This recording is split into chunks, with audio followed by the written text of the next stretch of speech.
Evening, everyone. Please be seated. And welcome to another Peaceful Solution Character Education Teacher Certification Training Program. All right. Hope everyone had a wonderful week, wonderful weekend. We're going to get back into the work of building positive character. All right. So we're in Chapter 3, in case you're just joining us here, of the acceptance unit. And in this chapter here, we're talking about positive communication leads to healthy interactions. And, I was thinking about this, this chapter and how it's leading up to the next chapter, which we're going to get into covering about choosing friends, the very important aspect of choosing friends. And I was thinking, this chapter is a great lead into it, but as I started thinking a little bit more, I started thinking, everything that we've learned in the character unit has been building up to this very aspect, right? Because when we practice the peaceful solution, it is so that we can have healthy relationships, healthy interactions with other people. In order to bring peace, that peace comes about with the decisions and the actions of human beings, right? You're not going to get it from trees. You're not going to get it from animals and so forth. I mean, they're kind of designed to do what they want to do, and for the most part, animals will avoid you. But the wars, the hatred, the intolerance, the disrespect, that comes from human interactions, human to human, human to the environment, human to possessions, and so forth. And so, all these things are a continual buildup, and I say this because as you training to be teachers, it's important that you can kind of see the steps that are being made in this process of building positive character, or as we'll get to when we get to the advanced unit, moral excellence, building moral excellence. So we're going to pick up on page 54 this evening. But before we get started there, let's look back to LP3, or Lesson Plan 3, page E. And this is what we read before in the last lesson. We'll continue to read that. We'll just go back and read number 7 again because we didn't get out of that. We're going to get into that, what we covered on page 53 and 54. We're finishing up on the second half of page 54. And then what we're going to be starting on page 55 and 56. So it says, have students turn to the section Building Relationships found on page 53 to 54 and read about the importance of building positive moral relationships. Explain to students that healthy interactions are based on positive communication and respect. Positive communication, how we communicate with one another. And as we talked about, sometimes it's verbal, sometimes it's with our actions. It could be sign language. It could be with facial expressions. There's many ways that we can communicate with one another. Silent films was another thing that was given in the previous class as an example of how communication was brought forth. But healthy interactions are based on not just communication, but positive communication. And then we covered a little bit about it's not on only what you say, but how you say it, right? And respect. Healthy interactions, when nurtured, can lead to strong, positive, moral relationships. And then have students turn to page 55, which hopefully we'll be getting to tonight in their handbooks, and read and discuss the section entitled Negative Relationships Hurt. Have students read the scenarios on page 56 and answer the questions that follow. And it says, tell students that it is important to know the difference between a positive and negative relationship, just like it's important to know the difference between positive and negative character, right? It's important to know the difference between a positive and a negative choice. It's important to know the difference between a positive and a negative influence, okay? And we have to be able to categorize these things because everything falls in one of those two categories. It's either positive or negative. Either it's going to build us up or it's going to tear us down in some way. Let's see here. Stress that a relationship is only positive, notice, if both parties treat each other with respect and consideration, because we're not talking about something that just goes one way. A relationship involves two or more people. So it's only positive if both parties, or in the case where you might have more than one person, all parties treat each other with respect and consideration. And then let's see here. Well, we'll wait for number 8 there, procedure 8. Let's turn back over to page 54. And what I covered last class here, talking about how we have to be mindful about the rules. Because on page 53, hold your place on 54 there, and look at 53, we talked about laying that foundation of building relationships. And just to briefly go over that again, a relationship is built when mutual interactions connects two or more people as belonging or working together. Mutual interactions. And I think if I didn't, the definition of that word mutual means experienced or expressed by each of two or more people or groups about the other. It also has the word reciprocal in there. Reciprocal, to give and take, so to speak. Common to or shared by both or all of two or more parties. Okay? And so a mutual, let me see here. Mutual interaction connects two or more people as belonging or working together. Although there are many types of relationships, they all result from communication and interaction. And then underneath the rules there, we'll refresh that in our minds again. Whether you are aware of it or not, all relationships, both professional and personal, have rules or guidelines that govern behavior and interaction. All right. So let's look back to page 54, because these rules that we were covering last class, they still tie into what we're covering here and picking up with on page 54. Because we talked about some of the things that the student, as teachers, as teaching the students, that they have to look out for and be mindful of when they have a relationship with somebody, and how that other person directs their actions towards them, but also the rules that they need to uphold on their part. Okay? So let's look at it here on page 54 in the middle there. Just what is a moral positive relationship? Moral positive. Now you think about morals, we refresh, and I know all our teachers here remember all of this, but it ties back into rules. Rules, just what we covered on page 53. And in order for a relationship to be moral, it has to be governed by rules. And not just one person, like we just got finished reading in the definition of building relationships, but both parties must agree to uphold the rules in order for that relationship to be positive. All right? And so we look here at the first sentence. It says, when people mutually, now keep that in mind from the definition of the word mutually, follow the rules governing relationships and interact with consideration and concern, notice what they're doing? They are forming positive relationships. Now, for the most part, students and even us as adults, we don't necessarily look at every interaction that we go into as forming a relationship. Even though that is, in fact, what we're doing, we don't go and say, well, I'm going to go talk to this gentleman over here in order for me to form a positive, strong, healthy relationship with them. No, you're going to deal with that person over there because he might be your coworker, he might be your boss, he might be someone that you see on a regular basis, and you're going into the store or riding the bus or whatever the case might be. But irregardless of whether it's personal or professional, it's a relationship nonetheless. And our interactions with that person and their interactions with us will determine whether that is positive or negative. In addition to that, we can't forget that at least from our perspective or our part, we can make that relationship positive based on our acceptance of and practicing of the rules or the concepts taught in the peaceful solution. All right.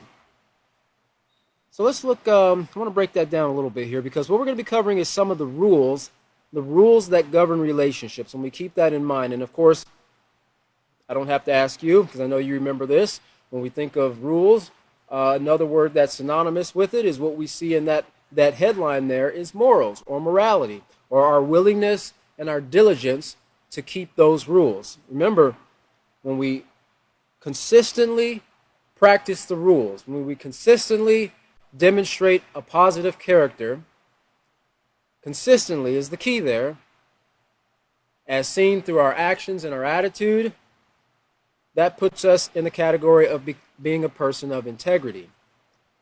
So when we look at some of these rules here that we're going to be talking about today, I want you to keep some things in mind, and these aren't all inclusive, but these are some of the things that we need to think about when we're reminding our students about forming positive relationships, because they're not going to, they're not going to have the foresight and the insight as us as adults. We have years of experience that a lot of our students just don't have. Even if they're pretty smart and they catch on to things pretty quickly, that still does not cover for the experience that we as adults have in seeing certain things put into practice. Yes, when we put these principles taught in the Peaceful Solution into practice, they build or they bring about a very positive result. At the same time, if we don't put them into practice because of ignorance or because we just choose to ignore them because of emotions or whatever the case might be, these are the consequences that they bring, and these are the things that we experience as a result of it. Okay, and so as teachers, this gives us an opportunity to impart some knowledge that they just don't have through our experiences, because remember, experience is not always the best teacher. You can go out and they can make a lot of mistakes through experience and suffer many consequences that can't be undone just because they chose not to follow the rules and wanted to find out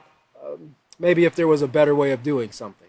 Okay, and so we want to kind of impart that knowledge to them, and it's not to necessarily give them a personal life story, but to share with them some of the things that we've learned in our practice of the Peaceful Solution, and showing that yes, these principles do work if we will consistently practice them. They will produce results. So some of the rules that govern relationships, and remember, rules, they're kind of like, well, I don't want to get ahead of myself there because we're going to actually read that in one of the definitions here. But one of the things we're going to talk about in the rules that govern relationships is respect. Being respectful to other people, being respectful to people's belongings. Look back to page 25. Page 25. We're going to go a little bit further back to that than that here. As we look at, this is where we were talking about some of these negative aspects of relationships, and we were talking about intolerance and what it leads to and how it has affected society in a very negative way, not only our society but globally. And if you look there to the middle of the page there, and it says basic, fundamental respect for all life. All right, so then we see the key word there is respect. Respect for all life means to, and here's the point number one here, avoid violent, verbal, or physical behavior. All right, this demonstrates respect for all people. Avoiding violent, verbal, and physical behavior. All right, it's interesting because, a lot of people don't think, and this is covered by the previous teacher before, and even it's mentioned in the Peaceful Solution about sticks and stones, but words are very, very powerful. People have incited uprisings and rebellions, violent demonstrations and protests merely by their words. People have expressed great hatred and disdain and disrespect for even governmental leaders with their words. And some of these people, they've actually had charges brought up against them because these are forms of threats, verbal abuse, that is taken very seriously. As one of the teachers brought previously, you can assault someone with your words, and if you're dealing or interacting with a police officer or a state trooper or a sheriff or any type of law enforcement officer, and you make a verbal threat to that person, they can actually cite you for verbal assault. In some places, I guess depends on what's on their books, even cursing at them could be considered a verbal assault. So the words are very, very, very powerful, and we need to really instill in the minds of the students to not disregard how powerful their words can be. Because most of the time these things are spoken sometimes in jest, right? But in a lot of cases, they're spoken in emotion, strong frustration, negative emotions, anger, sometimes rage, okay? Maybe even embarrassment. When someone embarrasses them publicly or something like that, or sadness, whatever the case might be, okay? We want to help them to remember that they've got to get that tongue in control and bring it under subjection to the rules that govern healthy, positive interactions, healthy, positive relationships. Even if the person that they're dealing with or interacting with might not be tops on their list, they still need to show respect to that person. And then we see here number 2, fundamental respect for all people means to interact with consideration of others' needs by showing compassion. Okay, compassion as well. Remember that compassion is seeing the suffering of another with the desire to relieve them of that suffering. Not wanting to see a person go through difficulties and hardships. Now, that doesn't mean, you go and pull out your wallet, right? Or go get them a pack of fries from McDonald's or something like that. One of the best things we can do in regards to helping people to be relieved of their suffering is to offer them the opportunity to improve their character, right? To offer them the opportunity to make better choices. Because a lot of times people are in the positions that they are, not always, but sometimes people are in the positions that they are because of a series of bad choices. All they have to do is reverse those choices, right? And giving them the opportunity to be educated in a way that can help them to see the value in themselves, right? And to value making positive choices, to value improving themselves, that's far more better and longer lasting and more rewarding than whipping out a $5 bill or a $20 bill and, like the Peaceful Solution says, and many people have says, giving a man a fish, you feed him for a day, feed a man. I'm having my George Bush moment there. Give a man the fish, you feed him for a day. Teach a man the fish, you feed him for a lifetime, right? And that's the same thing with positive character. You can do something for someone, and in that moment, they might stop that behavior, and you might have saved them from making a bad choice, or receiving a consequence, or going to jail or something like that, or having something taken away from them. But if you teach them to value the rules, and then they desire on their own to practice those rules and be respectful to others and their belongings and so forth, then they don't have to worry about impulsively making a decision that will bring a consequence in their life that can affect them for a very, very, very long time. And so let's look at that there under those 2 points there. It says on page 25, without value for life, respect, and compassion, the result is hatred in the form of intolerance. Okay? And some people who are intolerant demonstrate their hate and contempt for others by physically or verbally assaulting them and their property. Okay, these forms of intolerance excuse me, have been classified as hate crimes. Okay, and then again, we're talking about, the rules that govern relationships, the rules that govern interactions. And if we want those interactions to be healthy, then yes, both parties need to mutually agree to uphold those rules, which, leaves the door open for both of them learning. They both have to be taught the rules. Otherwise, they're not going to. How can they agree? How can they agree on something that they don't know? How can the other person agree to, practice or uphold the character trait of respect if they've never been taught it? We can't expect that out of them, okay? Okay, so these are some of that was one of the rules. Let's look to page, well, you might not have your, well, you don't have to look there. We've gone over it plenty of times. But for those of you who might be joining us for the first time, we talk about that in regards to moral values and rules in the character unit, which is the unit prior to this one here. We're in the acceptance right now, which is unit 2.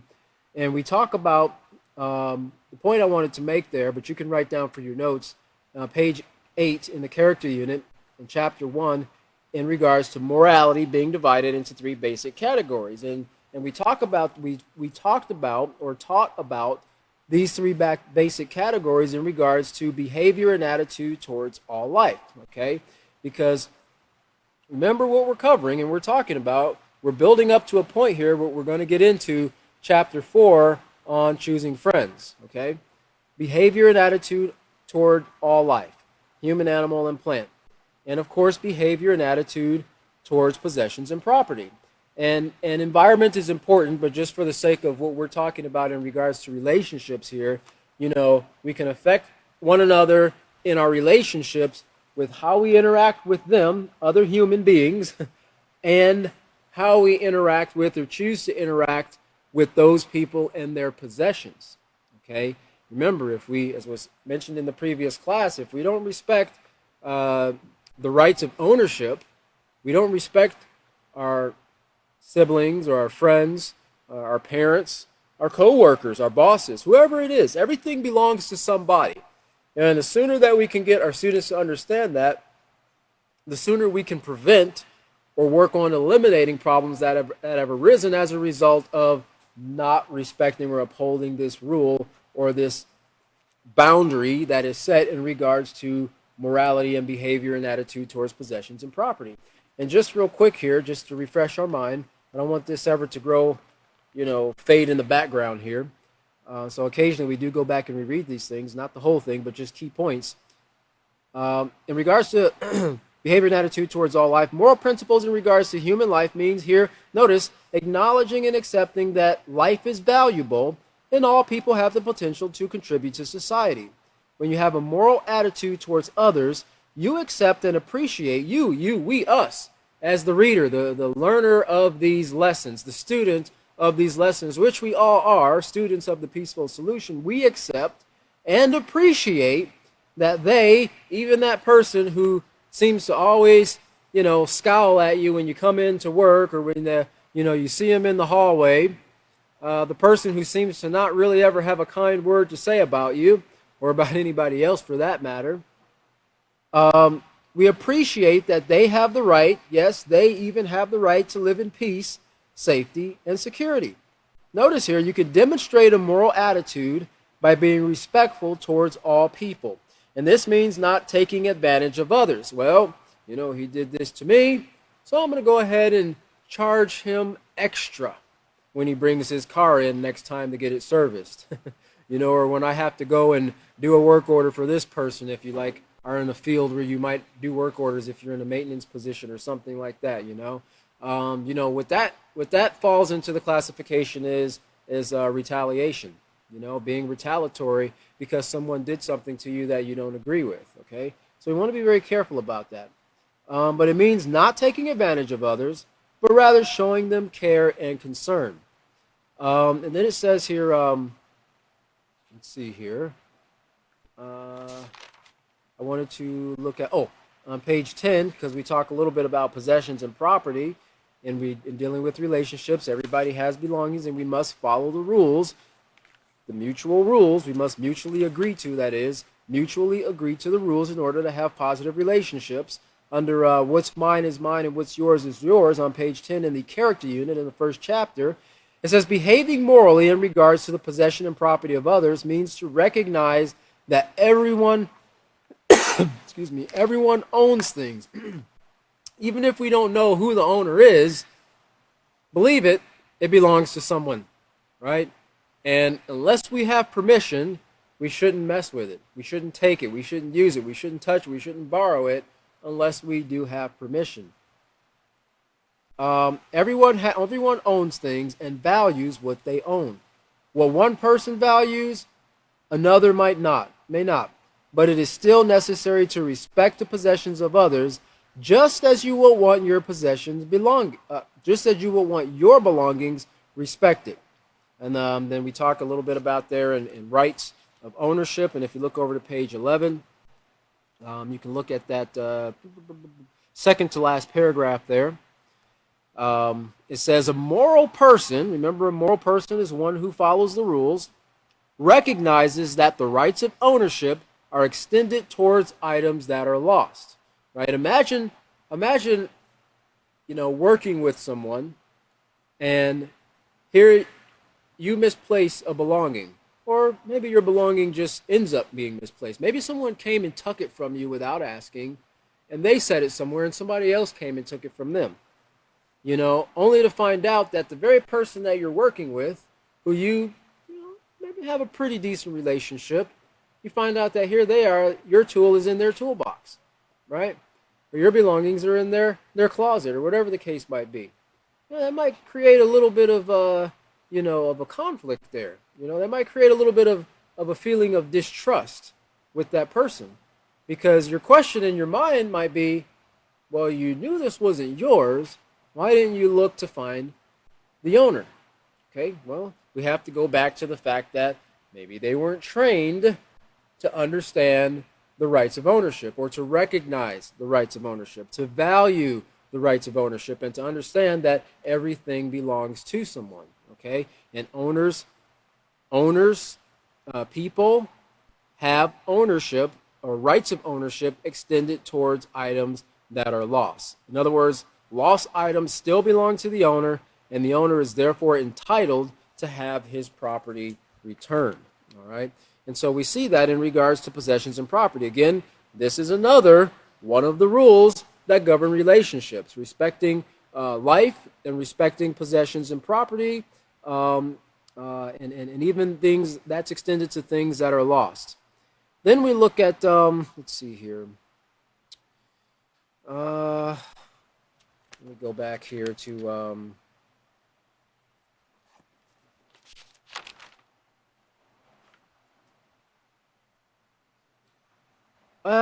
yeah, let's read this here. On page 12 and 13 in the character here unit, it says a moral attitude. This is under here's something else to think about. A moral attitude in regards to the belongings of others means not damaging, destroying, or vandalizing another's property. Now, this could be in a situation where a person does have the rights, or they have been given permission to use another person's belongings. Well, now you've got to take care of those belongings, right? If you've been given permission to borrow something, you make sure that you only use it within an agreed amount of time, and that you take care of it while it's in your possession. On page 13 here, it says that side note there, it says, or next to the pot there, you have a moral obligation to respect the possessions of others, not destroy them. And underneath that it says, having morals is an important way, notice here, to define your character. In other words, it defines who you are as an individual. When people call your name, or they say your name, or they hear your name, the only thing that they have to judge how they perceive you is based on your behavior, how you interact with other people. And we're going to get into that as we get further into the Peaceful Solution, talking more about reputation and the importance of it, and building how to build a respectful reputation, right? Because that goes before you ever meet the person. That comes into a person's mind. It conjures up in a person's mind who you are. It defines who you are, your reputation. And it says moral values, notice here, moral values set boundaries. Now remember, we're talking about rules. When people mutually follow the rules, follow or stay within the boundaries that govern healthy relationships or healthy interactions, it will help you to demonstrate appropriate behavior towards others. Read that again. Moral values set boundaries that help you to demonstrate appropriate behavior towards others. And keep in mind, like we mentioned, and I think I mentioned it last class, rules help to keep us safe. Boundaries help to keep us safe. You think about if there were no boundaries and you were to take yourself a hike out to Yellowstone Park somewhere, and they didn't have boundaries set, you might end up tumbling off the side of a mountain to your death, or you could be seriously injured. Think about the zoo. They set boundaries around dangerous wild animals at the zoo. Sometimes those boundaries are tall glass or plexiglass. Sometimes those boundaries are fences. Sometimes it just might be a low fence and then like a big culvert there where the animal can't get across. But think about it now. You've had some adults, right? some adults that have actually crossed those, and it seems like the zoo goes through, most zoos that I know of and that I've ever seen, go through pretty extensive efforts to make sure that everyone sees the boundaries that are set and they don't cross them. And some people have actually gone out of their way to climb over fences, go down into culverts, or cross over little ravines, I don't know, so they could take a picture with the panda, right? So they can pose with the gorilla or a lion or a tiger or a hippo. And some people have suffered some life or fatal consequences as a result of those choices. Now, some of those people were kind of intoxicated, which again, that was another bad choice. And some people, they weren't. They were just out for a good time, so to speak. Okay, so we have to be mindful, because those boundaries that are set are there to protect us. They're there to keep us safe. Even if we don't fully understand why those boundaries are there, it's necessary for us to respect them. It's the same within relationships, right? We can't cross those boundaries, like William was covering before about touching. When people in the workplace, and it's very common, and I've been to, a lot of different work environments where they encourage, say to the person, you're doing great, you're looking great today, wow, let's see that beautiful smile, put your hand on their shoulder and pat their back, and do all these things, shake their hands and things like that. And it really, I've always thought it was very uncomfortable, because I don't like people touching me, like it was said before, a lot of people go to the bathrooms and then they leave the bathroom.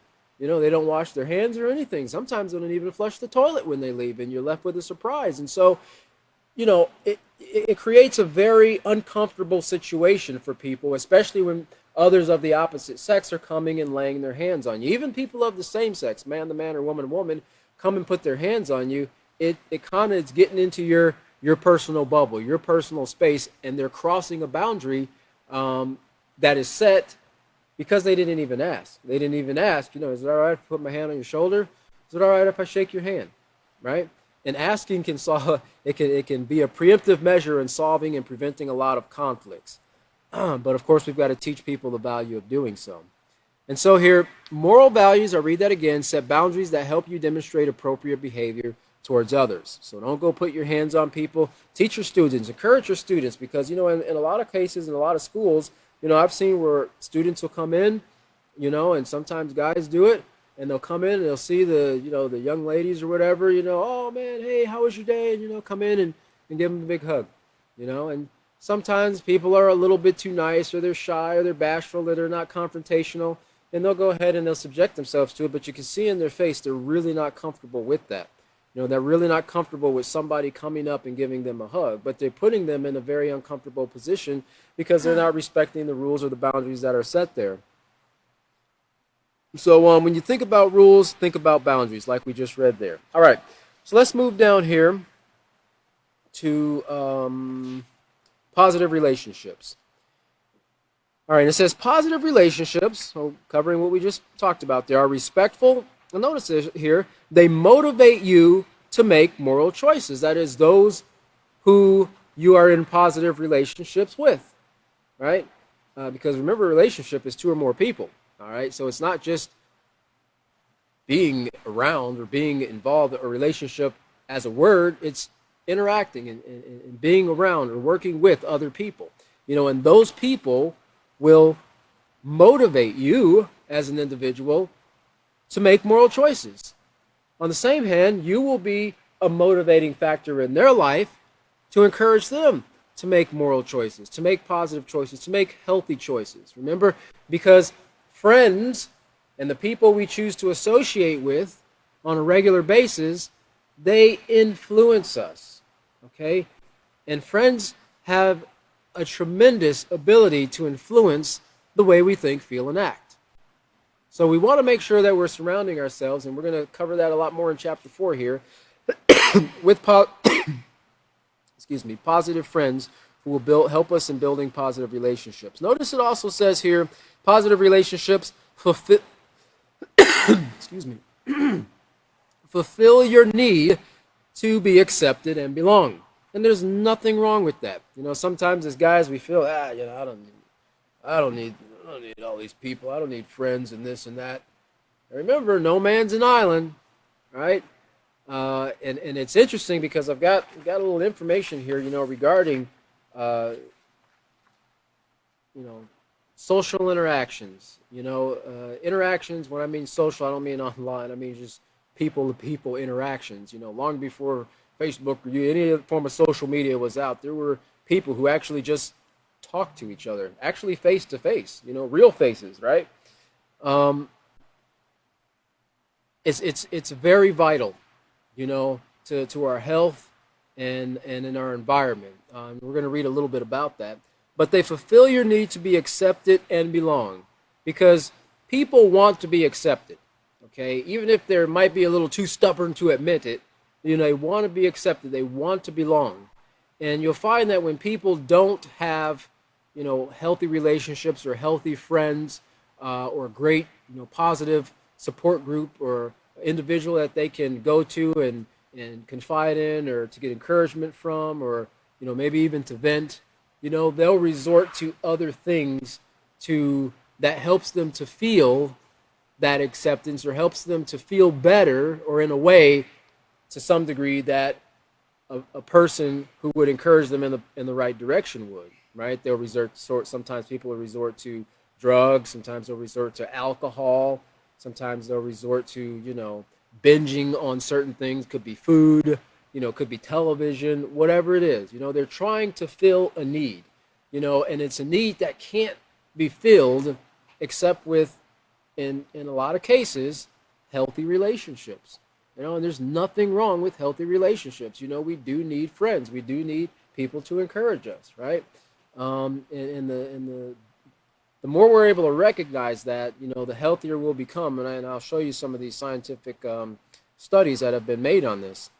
But positive relationships also allow you to politely voice your opinions, likes, and dislikes. And it says here at the bottom there, it says, and keep in mind, in regards to politely, voice your opinions, likes, and dislikes. One of the teachers covered previously about the word assertive, or being assertive, to strongly stand up for things you believe in, but also doing it in a respectful manner, right? You can be assertive, and at times when it's appropriate, and that's something we have to teach our students, not every time is an appropriate time to voice your opinion, your likes and dislikes, like in the middle of a class, right? Or possibly when the teacher is trying to correct a situation. It's not the time for the student to voice their opinion, their likes or their dislikes. It's the time for them to, quietly hear the correction or the guidance, and then maybe later, when they can talk to the teacher alone, or maybe with the guidance counselor or something, and they can voice those things in a proper environment, and they can be dealt with in a positive manner. Okay, so don't go and look at the peaceful solution and go, "Oh, this says I can voice my opinions and likes and dislikes." No, there's a time and a place for everything. So keep that in mind as well. Positive relationships play an important role here in determining whether you develop a moral or negative character.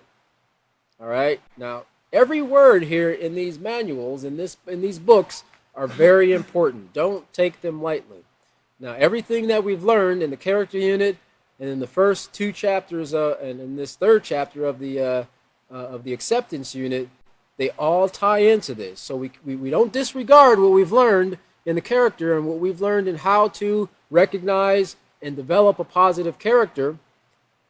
But here, what we read here, positive relationships, they also play a role, an important role, not just a passing passive role, in determining whether you develop a moral or negative character. Keep in mind again, one very powerful word that we've covered over and over and over again, which is influences. Okay?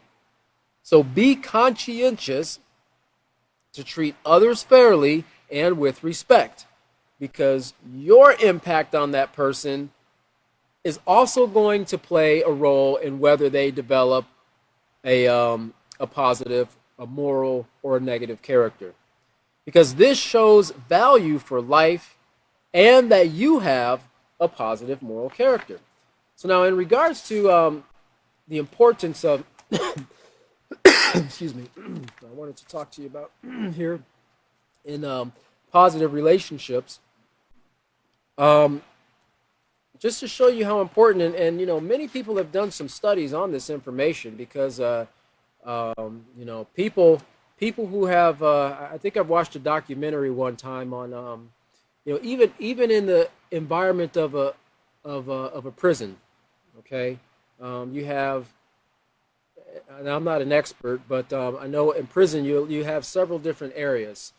Some areas are considered general population. Some areas are considered segregated areas for certain things. Some things might be, people might be in danger or threats of particular things. Um, and then you have um, the isolation. What's the box? The whole uh, solitary confinement. I think that's what it's called. Um, and they've done some studies and research in showing the effects on men and women who've been placed in solitary confinement for extended periods of time and how it affects them. It doesn't affect them in a positive way whatsoever. Their mental state, it actually deteriorates their mental state. And in some cases, when they're put back into the general population, they're worse off than they were before they were placed in solitary confinement. So even that environment of being around people, it played to some degree a beneficial role in that person's environment or experience in being incarcerated. But some people have done some research on the benefits of our health, our physical health, in regards to healthy relationships and negative ones as well. And this was from Northwestern Medicine here, from HealthBeat. I'm sorry, no, northwesternmedicine.org. And it talks about 5 benefits of healthy relationships and why healthy relationships are so important.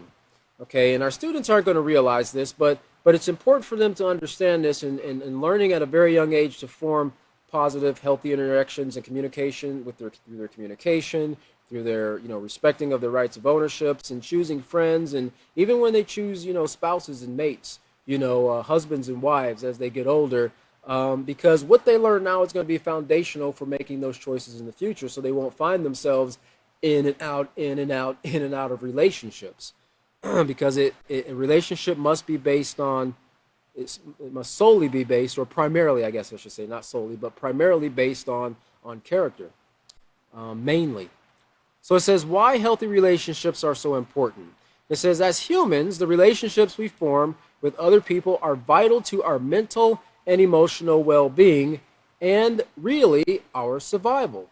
All right. It says humans have an inherent desire to be close to other people, to connect and build relationships. Now, that's this is kind of generalized.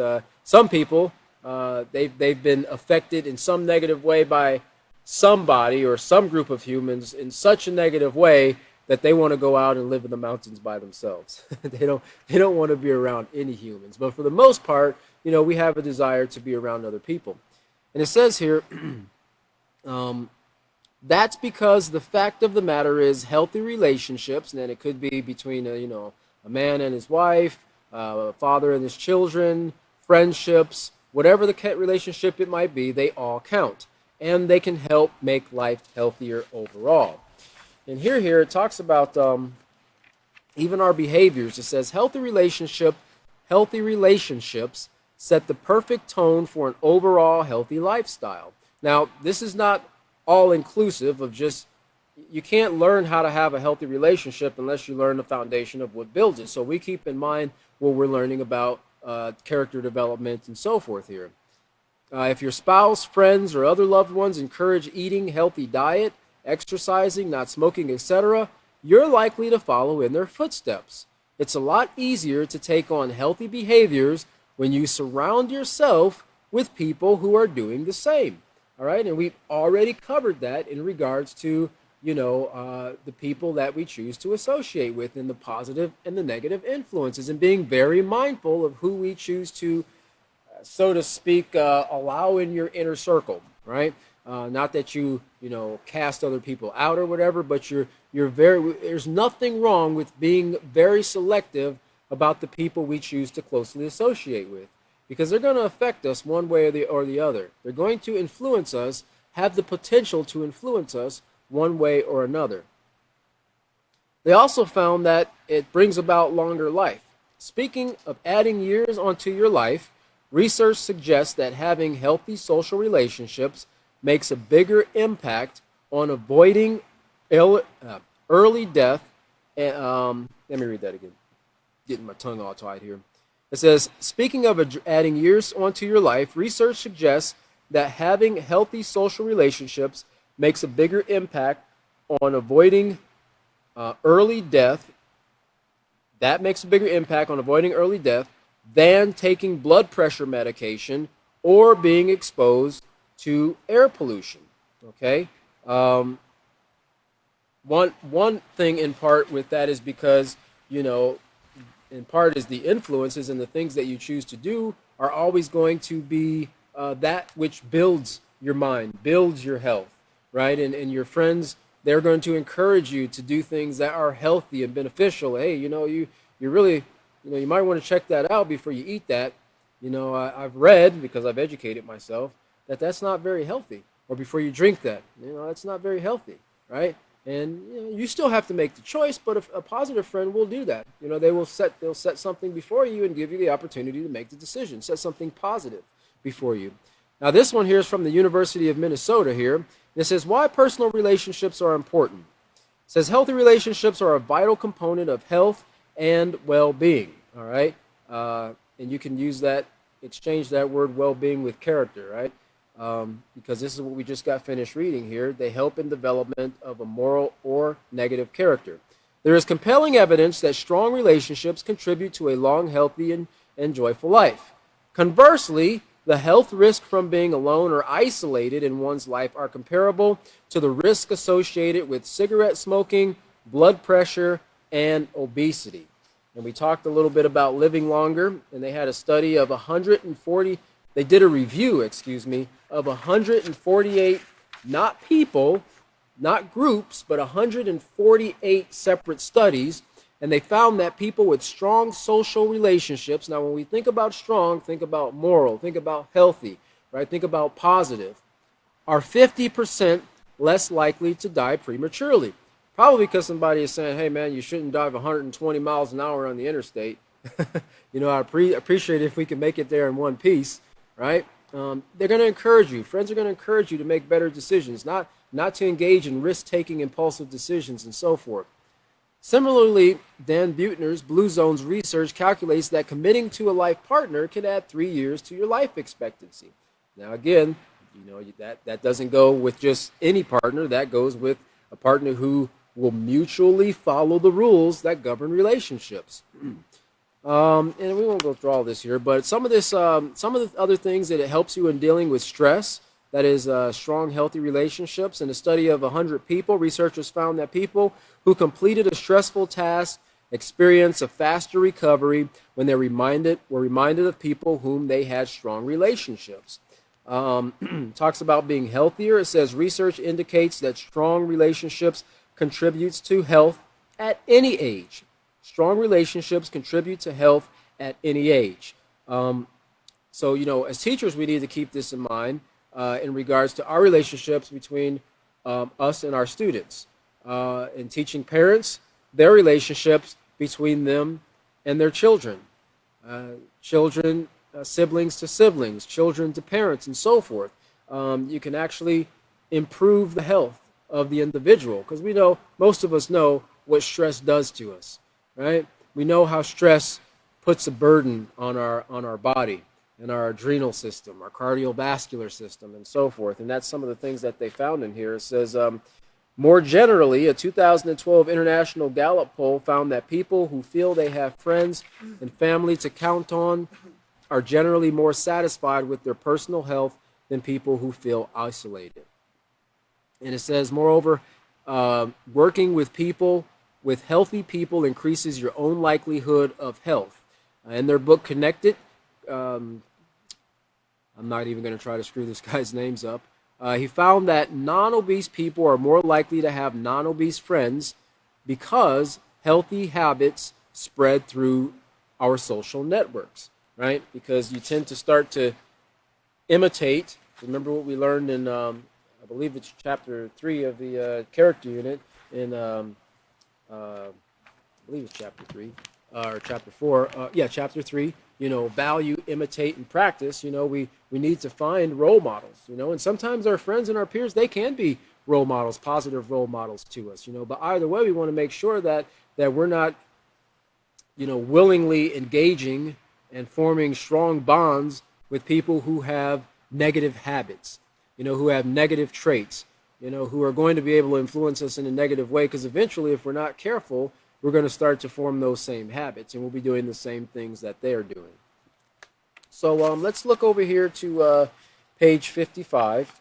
We already read lesson plan 3, page 7, or procedure 7 on that, because we're going to look at some of the effects of negative, selfish relationships, because negative, selfish relationships hurt. I wanted to read that. Let me finish that apple so make sure we get it all covered on page 54. I apologize. It says, take a bite out of this on 54. When positive relationships are planted in the soil of moral character and watered with respect and self-control, they grow into lasting friendships. Okay? So it takes effort on our part, right? You can't just plant a seed. Well, I was nice to this person one time, right? No, it has to be nurtured. It has to be watered. It has to be taken care of. And that's the same thing with our relationships. Both parties have to put forth effort in order for that relationship to grow into a strong, healthy one. So on page 55 at the top here, it says, negative, selfish relationships, unlike positive relationships of concern, are another form of intolerance. Negative, selfish relationships, unlike positive relationships of concern, are another form of intolerance. And real quick, if you just turn back to page 24 and 25 in your acceptance unit, and we see here, just underneath that definition of intolerance, it says that under the an equation of hate, it says intolerance is unwilling to accept any person and unwilling to help them overcome things that are not beneficial. This also kind of puts a person in a category of being incompassionate or uncompassionate, right? Because when you accept and you help a person overcome something that's not beneficial, you're relieving them of their suffering, right? Because when they do things that are not beneficial, they're also bringing suffering into their own lives. All right, so many things can ripple outward and kind of spread out and cover many different characteristics of a person, negative characteristics of a person, by just engaging in one thing. So that's what intolerance is. And if you look over to page 25 at the top under intolerance hurts, it says intolerance, which is the opposite of acceptance, which we're driving home here with this book, accentuate the positive, eliminate the negative, takes many forms or many different forms. And so we see there stereotyping, prejudice, and discrimination are all ways in which intolerance manifests in our society. Look at the bottom sentence or the last sentence in that first paragraph. It says intolerance, when directed at an individual, community, or nation, notice here, it results in fear, distrust, anger, resentment, and even war. And we see this not only taking place on an individual scale, we see this, we've maybe even experienced it within our own families. We might even experienced it within our own communities and seeing the results of what intolerance has brought. But for sure, we can see it taking place on a national scale because we see a lot of intolerance taking place on a global scale right now. And everybody, even the higher ups in the Pentagons and departments of defense and ministers of defense and so forth, they see that the path that we are going down is leading to war, and not just any war, but nuclear wars, because this intolerance isn't being replaced with acceptance. And it seems like most are not willing to take the humble approach to find the cause of the problem and to work on positively fixing it. It's one-upping one another. Well, if you do this to us, well, we're going to do this to you. You put sanctions on us, well, we're going to put sanctions on you. You put tariffs on us, well, we're going to tariff your stuff too. That's not building healthy, strong relationships. And remember, healthy, strong relationships is not just between two people, right? It can be between groups of people as well. And in this case, of what I was just talking about, nations. So it says here, these negative relationships, negative selfish relationships, they can tear you down by devaluing your worth. And your worth is your measure of importance, right? And everybody has value. Everybody is worth something. And I don't mean in a monetary standpoint, but everybody has the potential and the ability to contribute to society in a beneficial way. You know, we don't have the right to judge a person and say they're worthless, right? We don't have a right to judge a person and say they're unimportant, maybe because they've made a series of bad choices. We don't know the environment that that person has grown up in. We don't know the things that they've been educated in. We don't know the values that their family has instilled in them, that maybe their family before them, 2, 3, 4 generations before, they continuing the family line of those negative values. We have no idea. Our job isn't to judge whether a person is capable or incapable of making a better choice. Our job is, as teachers, to educate them and give them the resources necessary so that they can see the value in themselves and others and put forth the effort to make right choices, to teach them, to give them the tools and help them to become even more worthy than they've ever thought themselves to be in their lives. Maybe they've never heard that they're worthy. Maybe they've never heard that they're important. Maybe they've never heard that they have value. Well, they're going to hear it from your mouths as teachers of the Peaceful Solution. It says these types of relationships can cause serious psychological damage, fear, and distrust. And we covered that in the previous unit and in Chapter 2 of the Character Unit, especially when this distrust, this fear, comes in between a child and the parent, or a student and the teacher, or a child and any other trusted adult, or even an adult and another trusted adult, okay? Or child to child, peer to peer. One example of a negative relationship is bullying. In elementary and middle schools, bullying can cause or has caused problems that range from low self-worth to violence and physical aggression.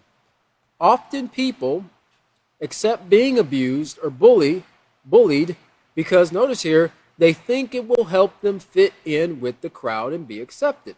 Now remember what we covered here about positive relationships on page 54. 54. Positive relationships fulfill your need to be accepted and belong. So it's really a part of our human thought process or necessity to be accepted. Okay? But when a person's not educated, they will sometimes seek that acceptance in the wrong place. Because in their mind, they feel, well, at least, even if it's negative attention, at least this person's paying attention to me. At least they're interacting with me. Now, they're not punching me. Those are love taps, right? And they can justify something in their mind any way they want to, but in effect, it's really impacting them in a very negative way. It's devaluing them and lowering their self-worth. Or they think it is okay if their friends mistreat or abuse them. Beware of anyone who uses violent acts such as hitting, pushing, or name-calling, then claims to be only joking. Being picked on, teased, and physically abused are not things to laugh about. All right, and this will. I think the next teacher will probably pick up and go reiterate these points here about negative, selfish relationships hurt. But they're the polar opposite of everything that we covered up to page 54 in building positive relationships and the rules that govern and help us to stay within the boundaries that will build and maintain positive relationships. Negative is just the opposite, and it brings a lot of hurt, both physically, emotionally, and psychologically to a person. But our job as teachers of the Peaceful Solution is to work to turn that around and create a healthy environment for our students and everybody we interact with. We're going to stop here on page 55. Next class is going to be September